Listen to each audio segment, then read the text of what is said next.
Nous fondons une nouvelle expérience politique sur le seul pilier de l'idéologie fondée sur la démocratie, le bien-être intégral de l'homme dans un environnement sain et le bannissement de la domination d'une infime minorité au pouvoir qui accapare les richesses du pays au détriment de la majorité de la population.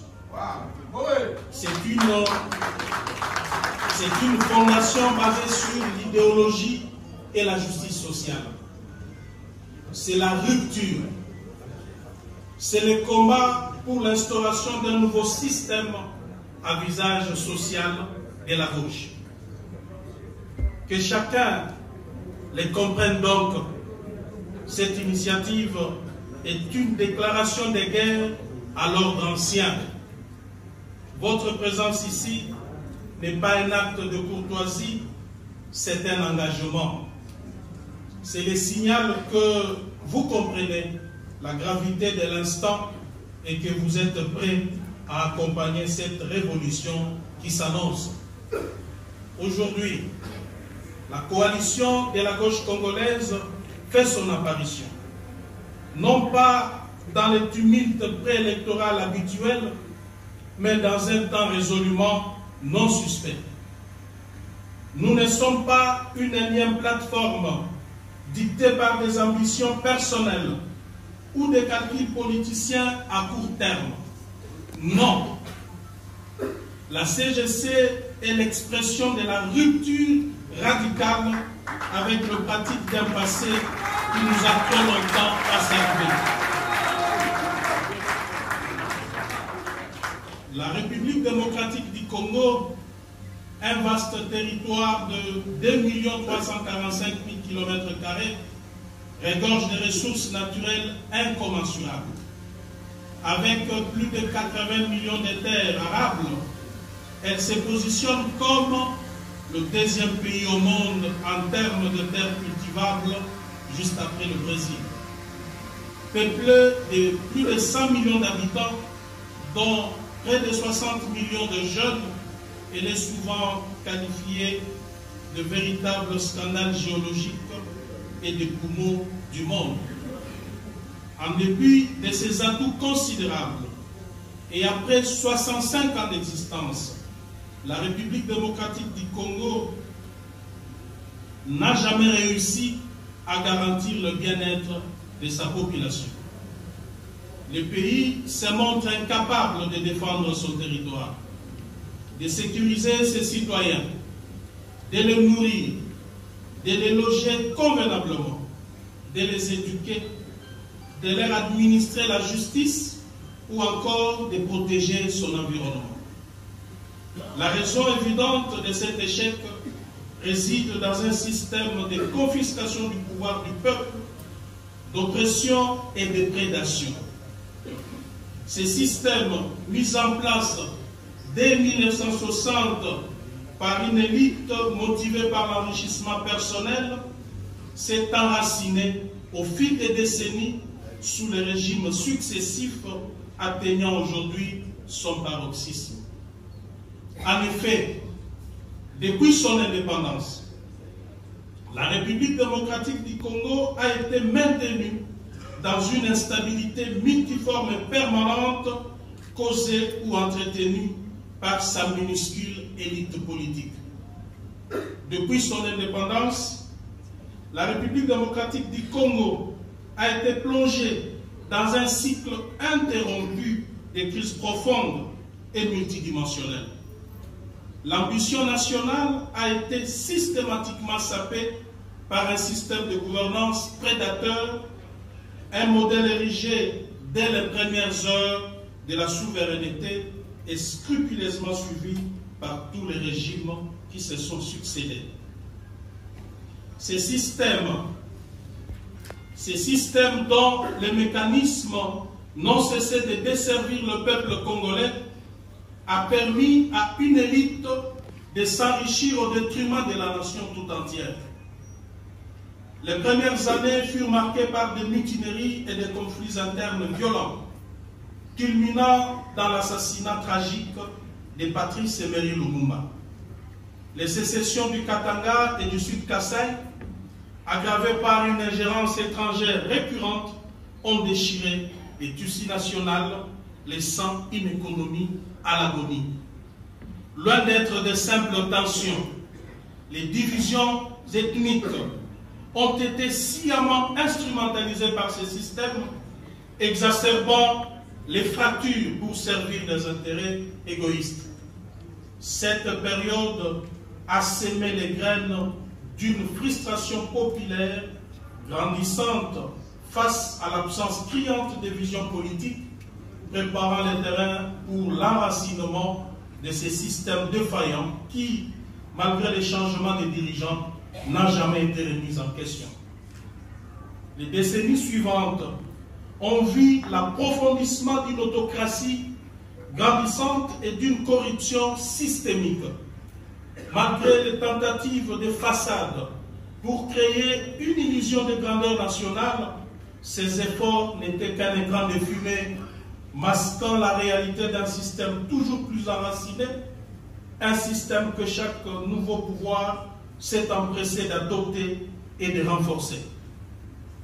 Des politiques économiques désastreuses, telles que la zarianisation, ont conduit à une catastrophe économique retentissante, dont les conséquences se font encore sentir aujourd'hui.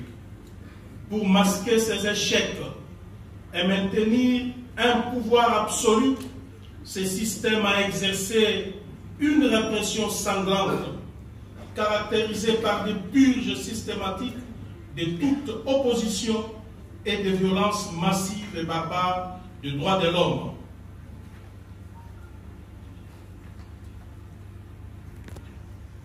L'extravagance obscène et la corruption effrénée, piliers de ces systèmes, ont gangréné chaque strate de la société, détournant les richesses nationales au profit d'un petit groupe d'individus. Même face aux pressions internationales, les ouvertures vers le multipartisme se sont souvent avérées n'être qu'une parodie démocratique, une ultime tentative désespérée de maintenir le système en place. Les transitions politiques ont rarement apporté la stabilité espérée, se transformant souvent en nouvelle ère d'incertitude marquée par la continuation des conflits et une gestion autoritaire. Le système a prouvé sa capacité à se réinventer, à se doter de nouveaux visages, mais sans jamais changer sa nature profonde. Plus récemment, le pays a été secoué par une instabilité politique et militaire chronique. Des accusations massives et non démenties de fraudes électorales ont miné la crédibilité du processus démocratique, alimentant une contestation populaire légitime de la gouvernance. Les abus de pouvoir flagrants et la corruption éhontée ont révélé une kleptocratie institutionnalisée qui n'est qu'une facette de ce système global. Les conflits armés incessants, particulièrement dans l'est du pays, ont plongé des régions entières dans les chaos humanitaires et sécuritaires. La croissance économique, parfois affichée, n'a été qu'une illusion, un mythe conçu pour masquer l'accaparement des richesses par une élite minuscule, entraînant des disparités sociales abjectes et une misère accrue pour la majorité de la population. Tout ceci est le résultat direct du fonctionnement de ces systèmes perpétués de décennie en décennie. En somme, l'histoire de la RDC depuis 60 est celle d'un potentiel immense bridé par un système de gouvernance défaillant et prédateur.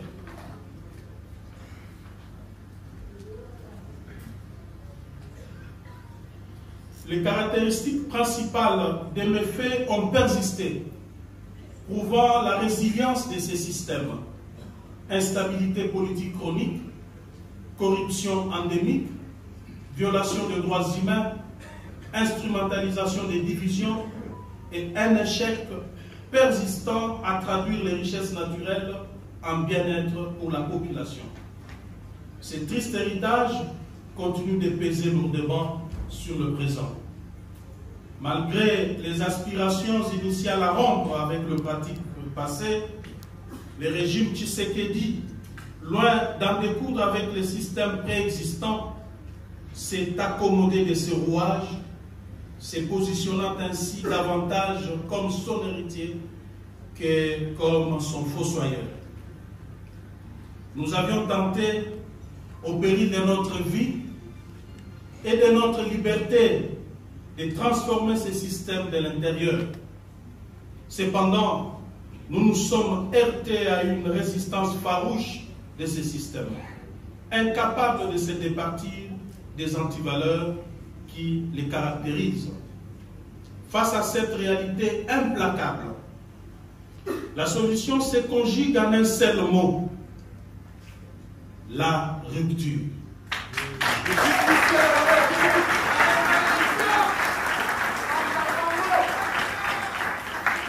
Le peuple congolais ne peut plus se contenter de demi-mesures ou de simples réajustements cosmétiques. C'est pour répondre à cet impératif catégorique et salvateur des ruptures avec ces systèmes d'oppression et pour satisfaire aux besoins d'un système nouveau fondé sur des valeurs essentielles telles que la place prépondérante des hommes et des femmes congolaises au cœur du système, la démocratie, la justice sociale, la répartition équitable des richesses du pays, le travail pour tous, l'égalité et la protection de l'environnement, que nous nous sommes rapprochés pour créer la coalition de la gauche congolaise.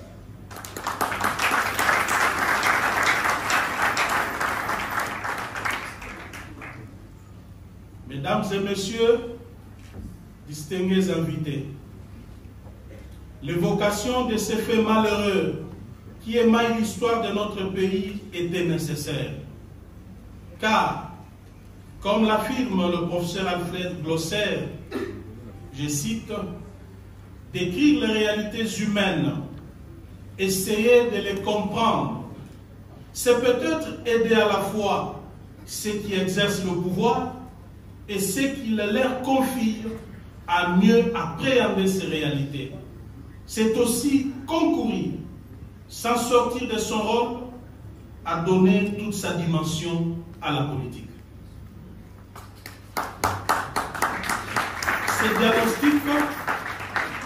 Ces diagnostics nous obligent à faire un constat accablant: l'échec de l'ensemble de notre classe politique.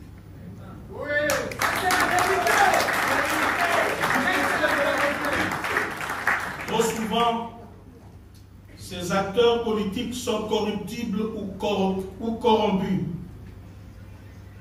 peut-être corrupteurs, détourneurs de fonds publics et parfois même fossoyeurs de la justice.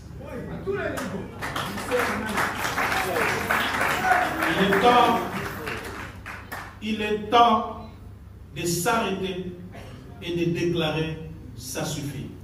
Notre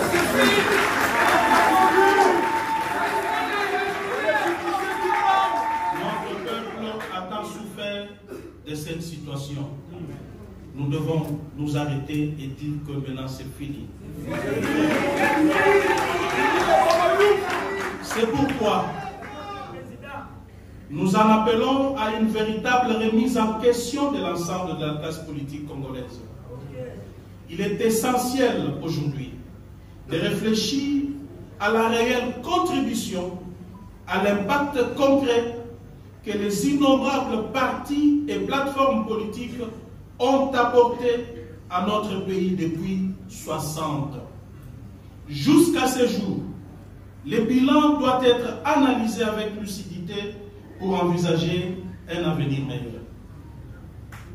Comme on le sait, les plateformes politiques en République démocratique du Congo n'ont été jusqu'à présent que des constructions éphémères conçues à la veille des élections pour le seul et unique dessein de soutenir un leader autoproclamé éclairé. Ces structures érigées dans l'urgence et dépourvues de toute conviction idéologique profonde sont dissoutes aussi vite qu'elles sont apparues, laissant derrière elles un sillage d'opportunisme et de déception. Elles incarnent, ces structures politiques incarnent la faillite d'une classe politique incapable de s'élever au-dessus des ambitions personnelles et des calculs électoralistes. Fort de ce diagnostic, basé sur l'expérience dans notre pays, la CGC n'est pas une énième plateforme politique dictée par des ambitions personnelles ou des calculs politiciens à court terme venus s'ajouter aux centaines existantes. Non, elle est plutôt l'expression de la rupture radicale avec les pratiques d'un passé qui nous a trop longtemps asservis. Nous naissons des profondeurs de la société congolaise. En dehors des sentiers battus, loin des salons où se décident les destins du peuple sans le peuple, nous sommes l'antisystème par excellence. Notre particularité réside dans le fait que nous rassemblons uniquement des partis politiques et des citoyens qui partagent véritablement le valeur cardinale de la gauche, comme d'ici haut, je cite, la justice sociale, l'égalité des chances, la solidarité, la souveraineté nationale pleine et entière sur nos ressources, la dignité humaine, la protection de l'environnement et une gouvernance transparente et responsable. La CGC ne se construira pas autour d'un homme providentiel, mais plutôt autour d'un leadership crédible, visionnaire, fondé sur une idéologie claire et d'un programme de gouvernance concret. Nous rompons avec la floraison désordonnée des regroupements politiques sans âme pour construire une plateforme politique solide unie par des principes inébranlables. Notre objectif n'est pas de succéder au système actuel, mais de les transformer en profondeur, de ses fondations au sommet, pour bâtir une république au service de tous les Congolais. Nous sommes l'antisystème, ne regroupant que les partis, les Congolaises et Congolais qui partagent les valeurs de la gauche. Mesdames et messieurs, distingués invités, chers camarades, dans les jours à venir, la coalition de la gauche congolaise ne se contentera pas de dénoncer. Nous agirons. Nous participerons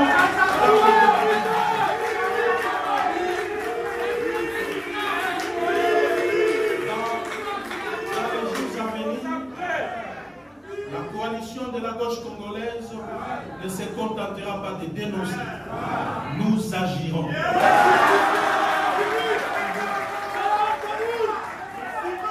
Nous participerons dans les débats publics. Nous présenterons à la nation non seulement un guide idéologique dit précis de la gauche congolaise, mais surtout un plan de gouvernance quinquennale détaillé. Ce plan ne sera pas une simple liste de promesses, mais une feuille de route méthodique, ancrée dans notre idéologie de gauche qui exposera comment nous allons gouverner. Comme d'ici les systèmes de prédation pour assurer sa survie a d'abord effrité l'État, ensuite l'a complètement détruit. À cet effet, la neutralisation du système de gouvernance actuel passe impérativement par la refondation profonde de l'État.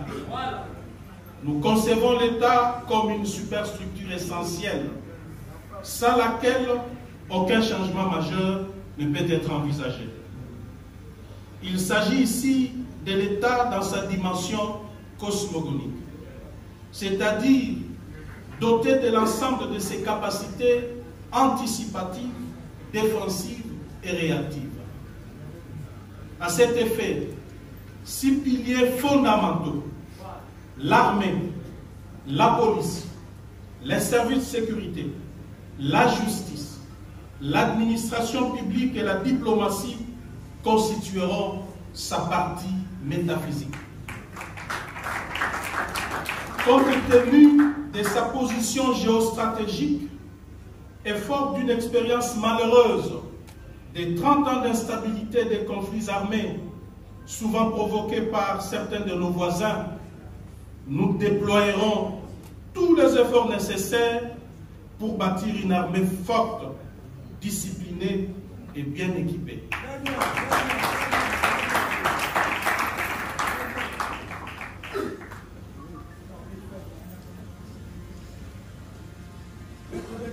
À l'horizon 10 ans, nous ambitionnons doter la RDC d'une force armée comprenant entre 500 à 750 000 hommes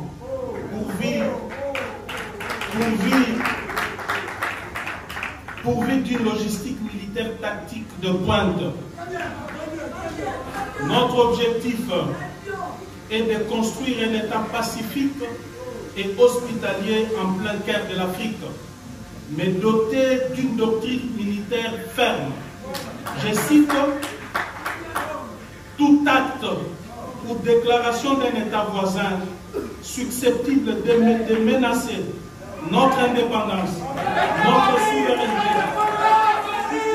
ou la paix et la sécurité de notre peuple sera considéré comme une déclaration de guerre.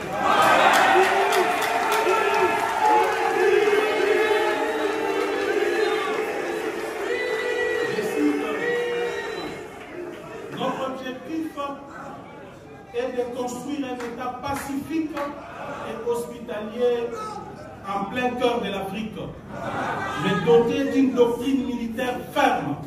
Je cite: tout acte ou déclaration d'un État voisin susceptible de menacer notre indépendance, notre souveraineté, ou la paix et la sécurité de notre peuple sera considéré comme une déclaration de guerre.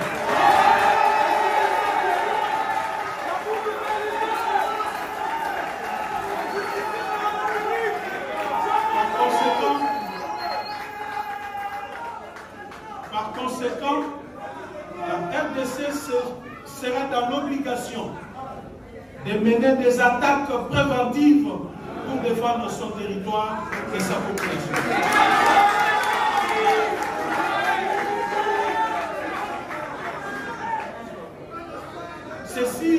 Ceci voudrait dire que pour des raisons existentielles, la guerre ne sera pas une option, mais une obligation sacrée.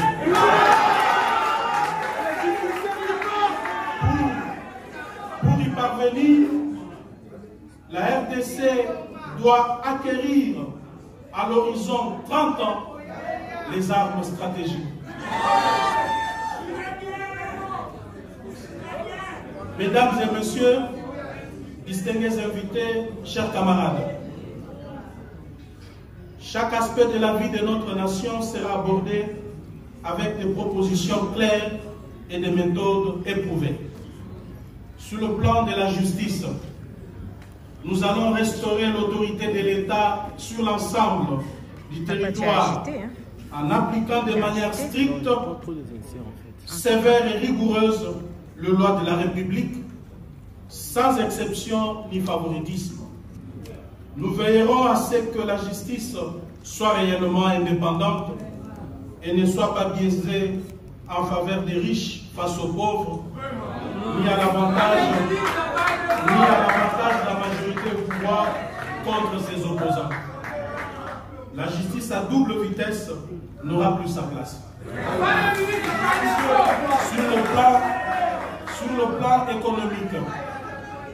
Sur le plan économique, nous allons promouvoir l'économie sociale de marché pour une croissance inclusive, la diversification et l'industrialisation de notre économie. Cela inclut la transformation locale de nos matières premières, la promotion des PME avec un accès facile au crédit,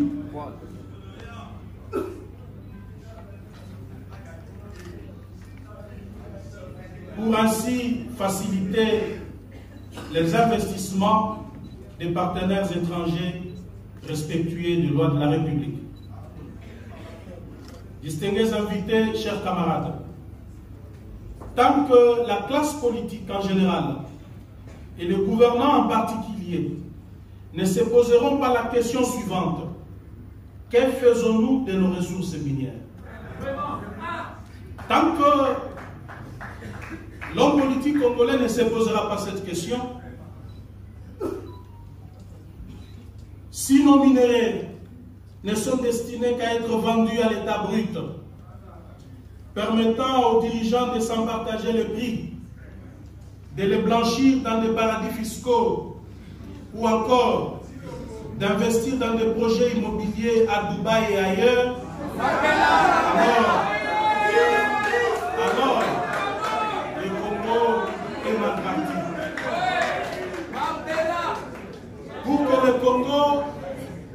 Pour que le Congo emprunte réellement la voie du changement et du développement, nous devons transformer localement nos matières premières, leur donner de la valeur ajoutée et favoriser la création d'emplois durables et l'industrialisation de notre pays. Pour y parvenir, nous allons 1. Appliquer un taux fiscal unique réduit à 10% pour ceux qui produiront pour la consommation des Congolais. 2. Appliquer une exonération totale d'impôts et taxes pour tout produit transformé localement destiné à l'exportation. 3. Appliquer un taux douanier élevé sur tous les produits importés qui font partie des produits transformés localement pour protéger la production locale. 4. Imposer une taxe de transformation sur les minerais exportés sans valeur ajoutée locale. 5. Enfin, encourager le partenariat industriel pour transformer les lithium, les cuivres, les cobaltes chez nous.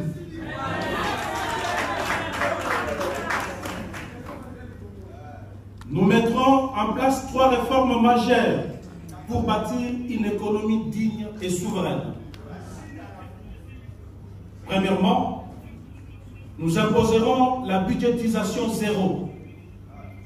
Ceci voudrait dire que chaque franc public dépensé devra être mérité. C'est dire que le budget de l'État ne sera plus basé sur l'habitude, ni sur les privilèges, mais sur le besoin du peuple. Ceci sous-entend zéro dépense reconduite automatiquement. Chaque ministère, chaque province, chaque projet devra justifier ses besoins avec des preuves. Les priorités seront l'éducation, la santé, l'énergie, l'agriculture, la sécurité sociale, j'en passe. 2.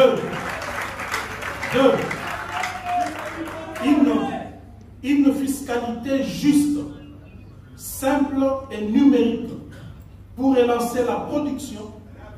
Chaque contribuable aura un identifiant fiscal biométrique. Fini les doublons, les fraudeurs et les fictifs. 3. L'économie populaire et productive.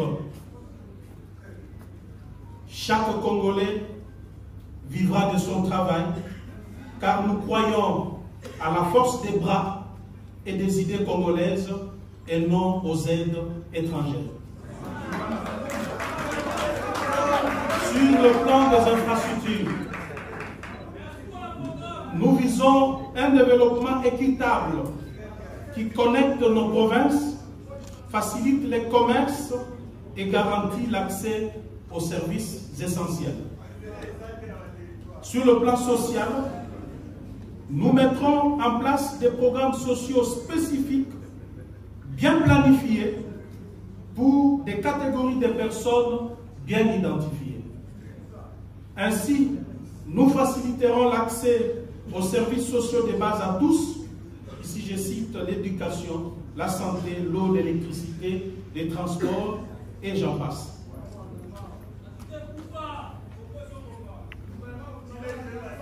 Sur le plan diplomatique, nous allons mener une politique étrangère souveraine, respectueuse de nos intérêts nationaux et œuvrant activement pour la paix et la coopération régionale.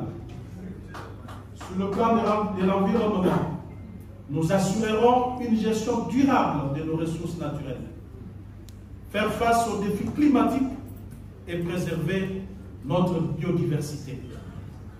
Sur le plan de l'administration, nous allons procéder à l'organisation du recensement général de la population et du patrimoine, tant des personnes physiques que morales privées, ainsi qu'à l'audit du patrimoine public et privé de l'État. Enfin, de constituer un fichier national intégré au service du développement et de la sécurité nationale. Cette démarche permettra également de dématérialiser notre administration, la rendre plus flexible et lui conférer le moyen de conduire la RDC vers l'émergence. Ce plan de gouvernance sera le reflet de notre engagement à répondre à toutes les questions de société sous le prisme de l'idéologie de la gauche. Il constituera le contrat social que nous proposons au peuple congolais, un contrat de confiance, de justice et de progrès. Mesdames et messieurs, distingués invités, chers camarades, comme vous le savez, la partie orientale de notre pays est actuellement en proie à la guerre nous imposée par un État voisin, le Rwanda. Membre de l'ONU, de l'Union africaine et des organisations sous-régionales. Cet acte n'est ni moins ni plus une agression. Défini par la Charte des Nations Unies à son article 39 comme acte perturbateur de la paix et la sécurité internationale, ainsi que d'autres instruments juridiques internationaux. Face à cette situation humiliante qui menace notre existence en tant qu'État-nation, on aurait voulu voir le pouvoir en place agir avec fermeté face à ces petits pays qui ne fait que verser le sang des Congolais, et c'est là, conformément à l'article 51 de la Charte des Nations Unies, qui encourage les États à user de leurs droits naturels de légitime défense lorsqu'ils font l'objet d'une agression armée. Ce n'est pas la force du Rwanda qui nous a servi. Ce n'est pas parce que le Rwanda est fort, mais bien les systèmes de prédation érigés en RDC qui nous a rendus faibles.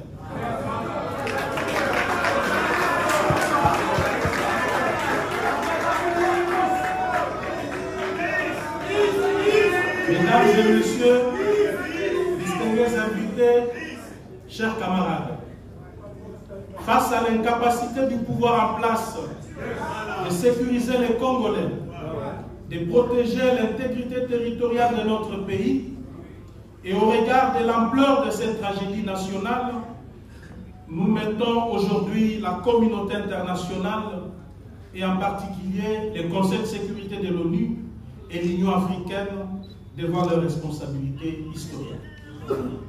Ces organisations internationales ne peuvent rester passives face à l'occupation avérée d'une partie de notre territoire par une armée étrangère et face au discours séparatiste visant des résultats incalculables, conçus pour paver la voie à la balkanisation de notre chère nation. C'est pourquoi